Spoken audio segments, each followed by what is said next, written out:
Au chapitre agriculture, alors que la profession peine à recruter ces dernières années compte tenu des difficultés économiques et financières du secteur, partons à la rencontre d'un couple qui a pourtant fait le choix d'une nouvelle vie à la campagne. Ils sont jeunes, surdiplômés et ils ont réalisé leur rêve en s'installant à Saint-Priest-Ligour en Haute-Vienne.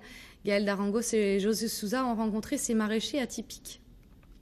Elle est ingénieure agronome, lui technicien en biologie moléculaire.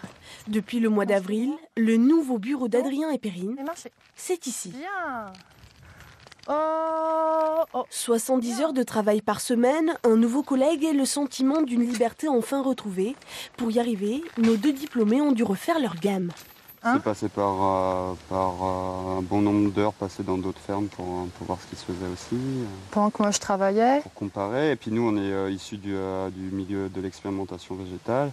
Puis au final, d'être paysan, c'est ça. Hein, c'est l'expérimentation au quotidien. Hein. C'est ça, c'est l'expérimentation au quotidien. Ouais. Donc, Et voici le résultat, une production 100% bio de fruits et de légumes, parfois anciens ou atypiques. Comme ce curcurbitacé. Pour trouver ces 5000 mètres carrés, ce fut une vraie galère. Il leur a fallu 2 ans de recherche et le coup de pouce d'associations locales.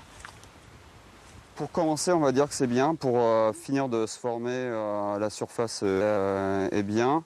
Après, à long terme, on va dire que ça ne va pas suffire pour être viable.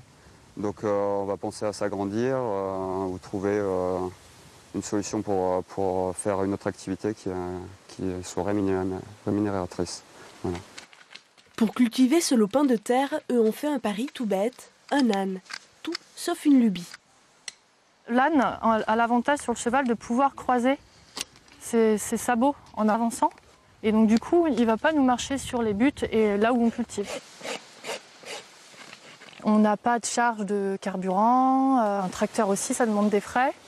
À mon avis, pas forcément les mêmes tarifs que notre pauvre maréchal Ferrand. Prochaine étape, obtenir le label bio. Sans aide, Perrine et Adrien récoltent les fruits de leur travail, un rêve qu'ils commencent à toucher du bout des doigts. Une autre belle histoire à présent cette année où l'on commémore le centenaire de la guerre 14-18, celle d'une habitante.